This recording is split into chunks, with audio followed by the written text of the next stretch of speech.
All right, everybody, this show is going to piss off every single person on both extremes of the gun issue, because we're going to talk about the NRA's tweet, and we're going to talk about things we can actually do to save lives when it comes to gun violence. Let's get it started, because if we're going to piss people off, let's do it sooner rather than later and then get to the meat of this thing. All right, the NRA put out a tweet recently that said something to this effect: self-important doctors should stay in their lane when it comes to guns. Now, whoever made that tweet, if their goal was to get attention, they succeeded. Mission accomplished, because they managed to trigger, no pun intended, actually pun intended, every single doctor on Twitter and throughout the country who immediately responded in the emotional way that you would expect them to respond when they are on the front lines taking care of the consequences of gun violence. Now, when I first saw this tweet, and you have to understand, my thoughts on guns are actually very nuanced in a way that will piss off both sides on this debate. When I first saw this tweet, this is what I thought: how dare you tell us to stay in our lane? When I was a medical student, I held pressure on an aorta on an 18-year-old kid in the OR who was caught in the crossfire in a gunfight in Fresno, California.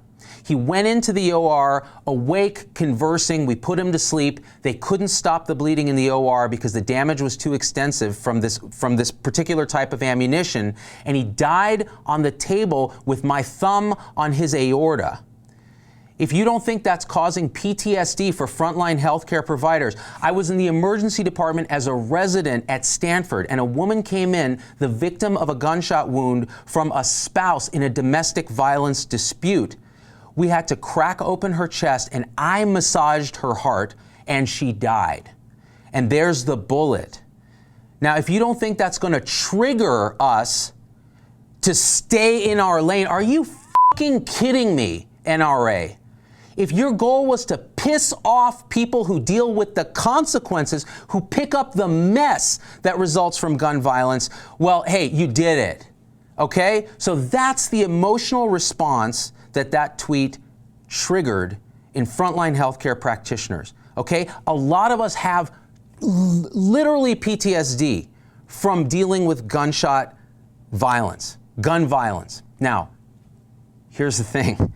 That's the emotional response. And you can see even I get emotional about it because we've been there. That is our lane. We take care of these injuries and we know what they can do. But here's the thing, the NRA is right.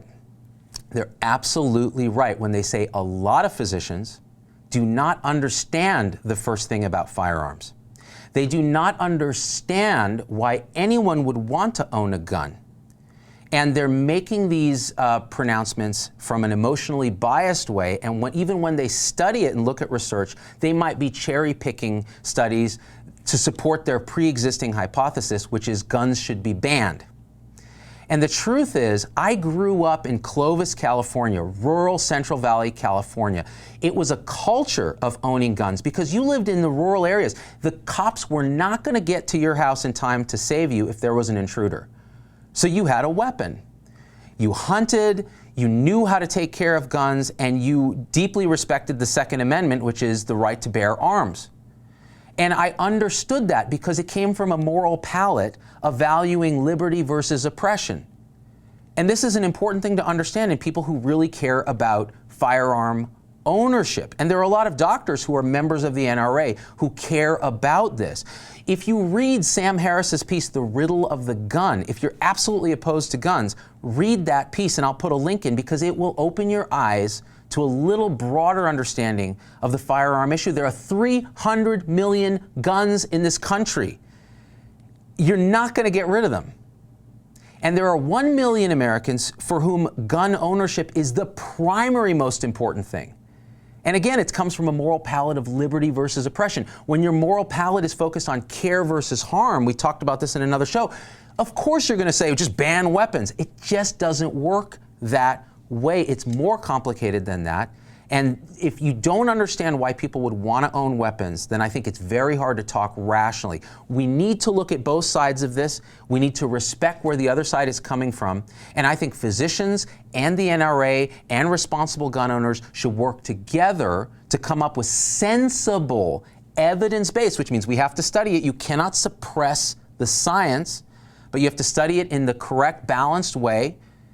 If you do that, we can actually come up with solutions that preserve individual liberties to own firearms, which is an American cultural tradition that goes all the way back to pre-revolutionary era, and the care-harm principle of let's stop having lives being lost unnecessarily if we can make them safer. And that is going to have me transition into the second part of this talk, which is what can we do? If we're going to stay in our lane is saving lives. Z-Pack. There is a campaign called Stop the Bleed. That is an American College of Surgeons campaign. Again, our lane. They're the ones holding pressure on these gunshot wounds. This is how you can respond if you're in the setting of a mass shooting, you see somebody bleeding on the street, there's a terrorist attack, whatever it is, what can you do? Bystanders can save lives, and it's a very simple algorithm. And if you go to bleedingcontrol.org, you can get more information in detail, resources, classes, etc. And in the Pittsburgh synagogue shooting that just happened, emergency officials were saying that the Stop the Bleed campaign, bystanders saved at least 3 lives. Here's how you can do it. If you see something like this happen and somebody's bleeding, the first thing you do is call 911 and make sure the scene is safe. If it's not safe, get to safety. If you can bring the victim to safety with you, even better. Once you've assured safety and you've called emergency services, the next thing you do is observe this body, this victim, and see if they're bleeding from somewhere. Signs can be pooling blood on the clothes, pooling blood on the ground, spurting blood from a wound, oozing blood from a wound, or a person who's confused or not answering questions correctly. Then you got to actually dig into the clothes and take off clothes. It feels crazy, it feels weird and rapey. It's not. You're saving lives. Take off clothes, find where the wound is, and say, okay, is it on an extremity? Is it somewhere central like a shoulder or a chest or something like that? Once you figure that out, you look at what you have on hand. If you don't have a tourniquet or gauze or a first aid kit like that, this is what you do. You grab whatever you have, whether it's a clean cloth, a towel, a shirt off your back, any kind of fabric. You find that wound, and it doesn't matter if it's in an extremity or in the center part of the body, and you take that cloth, you ball it up, you put it on the wound, and you push as hard as you can. It is going to hurt you and the victim. That means you're doing it right. Hold that pressure. You are trying to stop the bleeding until medical personnel arrive and relieve you. That means pushing really hard with 2 hands using that cloth. Now, if you have gloves, obviously, you're going to protect yourself from blood, but ball up the cloth so you protect yourself best you can and push.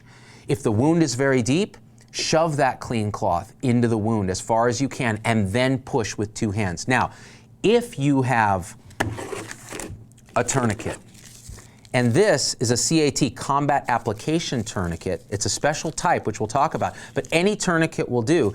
And the wound is on an extremity, an arm or a leg.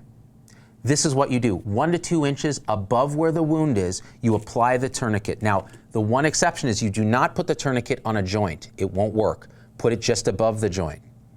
And about 1 to 2 inches closer to the heart than the wound is, tighten that tourniquet as tight as you can until you see the bleeding stop. It's going to hurt like hell. That means you're doing it right. That will actually prevent somebody from bleeding out. You can die of blood loss in 6 minutes, okay? So you can save lives. Now the question is, once you put the tourniquet on, how long do you have before you're going to lose that limb? This is a common misperception. 2 hours is the current teaching. So that thing can be on for 2 hours, and you could save a life and still preserve the limb before neurovascular damage sets in. So this is what you do. If you have the presence of mind, write the time and the date you put that tourniquet on so that emergency personnel can then note that and the surgeons can know when it was put on, okay? So this is a combat application tourniquet. You can buy these online. This is Logan's. This is amazing because it Velcros on, you tighten it, and then it has this little doohickey that you turn to tighten the tourniquet, and you can keep turning until you see that oozing and bleeding stop. Then you strap it in, and it says right here, time, so you don't forget. And hopefully you have a pen, but if not, at least you make a mental note. This is the time I put this on, and you wait for emergency personnel to come. The other things you can get from any store or online is this special clotting sponge or clotting gauze. It's impregnated with chemicals that help clotting. If you have this in your car, or on your person, or in your purse, or wherever, and you see the need to close up a wound, instead of using a towel or a dirty shirt or something, use this. Push it all the way in, and then you can put the towel or the shirt on top and just push. 2 hands. You can save a life and a limb, actually, especially if you write the time on. And this works. This is something you can do to stop the bleeding. And this is very much in all of our lanes. So my call to action, you guys, is learn about this, get this stuff, go to bleedingcontrol.org, and in the comments, I don't want to see fighting, I don't want to see belittling, I don't want to see condescension. I want to see real dialogue, because the truth is not at the extremes on this. It's right smack dab in the center, and that's all of our lanes. If you like the way we teach and you agree that we can change things for the better, become a supporter of the show, click the link. It means a lot to us. But more important is you commenting and you sharing. We out.